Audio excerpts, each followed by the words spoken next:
Assalamualaikum warahmatullahi wabarakatuh. Yang saya hormati Bapak Dr. Muklis SHMH selaku dosen pengampu mata kuliah Filsafat Hukum.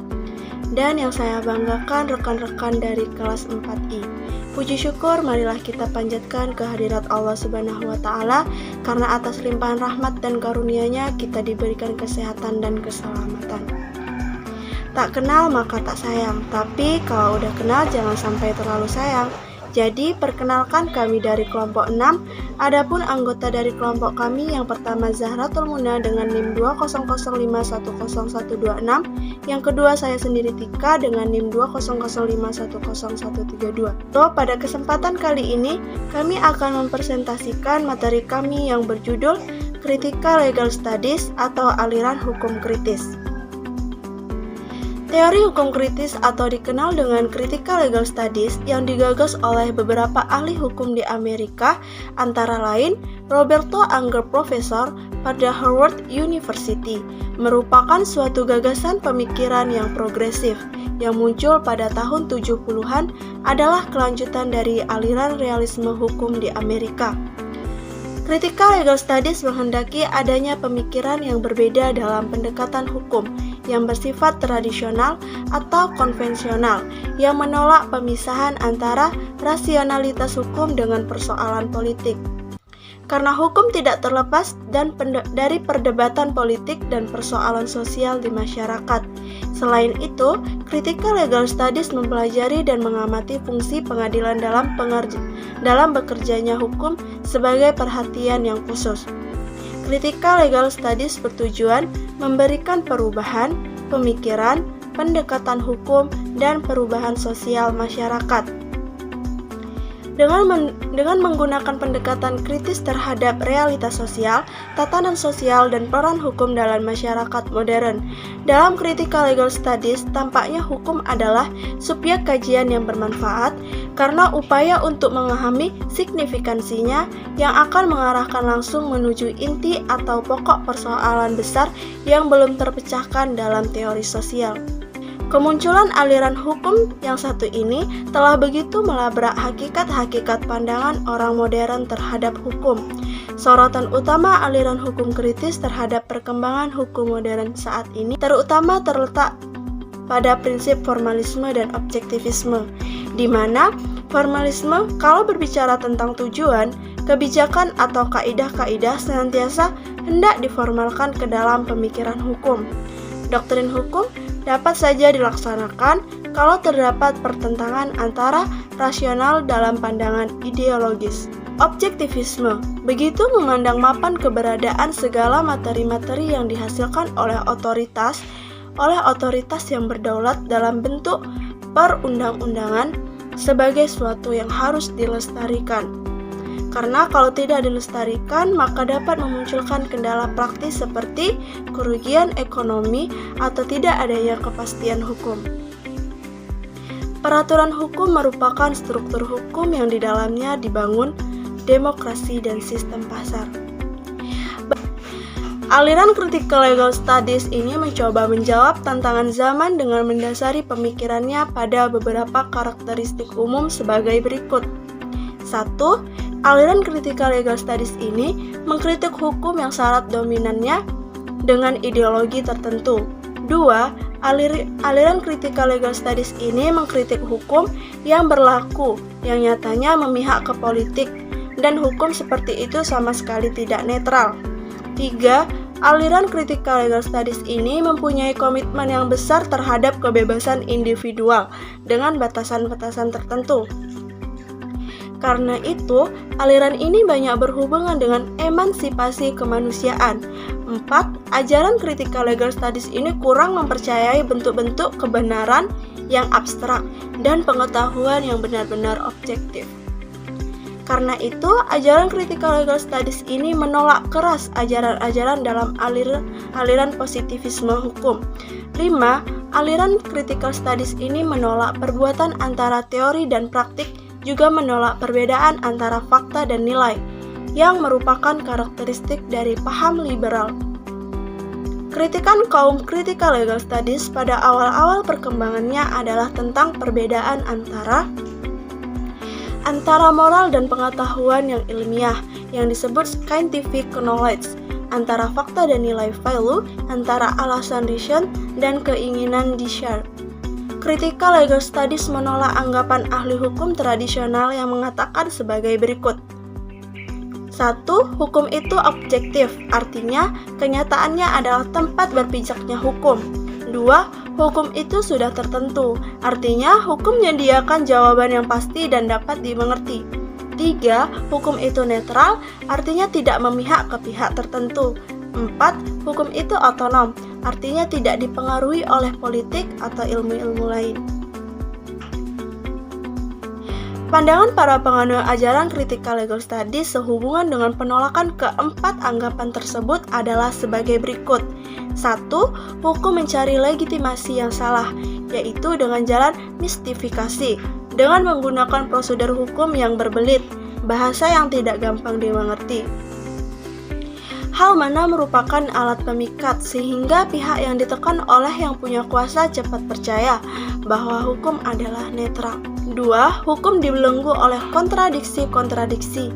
Dalam hal ini, pihak penganut critical legal studies percaya bahwa setiap kesimpulan hukum yang telah dibuat selalu terdapat sisi sebaliknya, sehingga kesimpulan hukum tersebut hanya merupakan pengakuan terhadap pihak kekuasaan. 3. Tidak ada yang namanya prinsip-prinsip dasar dalam hukum. Ahli hukum yang tradisional percaya bahwa prinsip yang mendasari setiap hukum adalah pemikiran yang rasional. Akan tetapi, menurut penganut critical legal studies, pemikiran rasional itu merupakan ciptaan masyarakat yang merupakan pengakuan terhadap kekuasaan. Karena itu, tidak ada kesimpulan hukum yang valid, baik yang diambil dengan jelas, deduktif, maupun dengan verifikasi empiris. 4. Hukum itu tidak netral. Para penganut critical legal studies berpendapat bahwa hukum tidak netral dan hakim hanya berpura-pura atau percaya secara naif bahwa dia mengambil putusan yang netral, tidak memihak dengan mendasari putusan undang-undang. Jurisprudensi atau prinsip keadilan. Padahal mereka selalu bias dan selalu dipengaruhi oleh ideologi, legitimasi, dan mistifikasi yang dianutnya untuk memperkuat kelas yang dominan. Selanjutnya, aliran critical legal studies juga berpandangan bahwa hukum bersifat tidak tertentu ataupun indeterminasi. Karena itu, hukum bersifat kontradiktif secara internal, baik jika dilihat secara teoritis maupun secara praktis, di mana dalam hukum penuh dengan aturan-aturan yang bersifat kontradiktif dan terhadap ketentuan hukum yang sama selalu dapat ditafsirkan atau diterapkan secara yang berlainan, bahkan bertentangan satu sama lain. Selanjutnya, aliran hukum kritis ini mengumandangkan juga beberapa konsep dasar sebagai berikut. 1. Aliran hukum kritis menolak liberalisme. 2. Aliran hukum kritis mengetengahkan kontradiksi antara individu dan individu lain maupun dengan komunitas masyarakat. Aliran hukum kritis melakukan delegitimasi, karena legitimasi dalam masyarakat selama ini yang diperkuat dengan prinsip hegemoni dan reifikasi justru memperkuat penindasan dari yang kuat ataupun berkuasa terhadap golongan yang lemah. 4. Aliran hukum kritis menolak model kehidupan masyarakat liberal yang sebenarnya lebih merupakan rekayasa ataupun konstruksi atau kepalsuan yang diperkokoh oleh sektor hukum. Karena itu, aliran hukum kritis berusaha merombak sistem penalaran hukum atau legal reasoning yang penuh dengan kepalsuan tersebut. Aliran hukum kritis berpendapat bahwa doktrin hukum merupakan sesuatu yang bersifat tidak pasti ataupun indeterminasi dan penuh dengan kontradiktif, sehingga dapat ditafsirkan seenaknya oleh yang menafsirkannya. 6. Karena sifat tidak pasti dari doktrin-doktrin hukum, maka aliran hukum kritis menggunakan model analisis dan penafsiran hukum yang lebih bersifat historis, sosioekonomis, dan psikologis. 7. Aliran hukum kritis berpandangan bahwa Analisis yuridis mengaburkan realitas yang sebenarnya, yang melahirkan putusan-putusan yang seolah-olah adil ataupun keadilan prosedural formal dan seolah-olah legitimate. 8. Tidak ada penafsiran yang netral terhadap sesuatu doktrin hukum, tetapi penafsiran tersebut selalu bersifat subjektif dan politis. Di samping itu, aliran critical legal studies ini memiliki juga beberapa pemikiran pokok sebagai berikut. 1. Pemikiran bahwa struktur hukum lebih mengutamakan pemihakan apakah kepentingan pribadi atau kepada kepentingan orang lain. 2.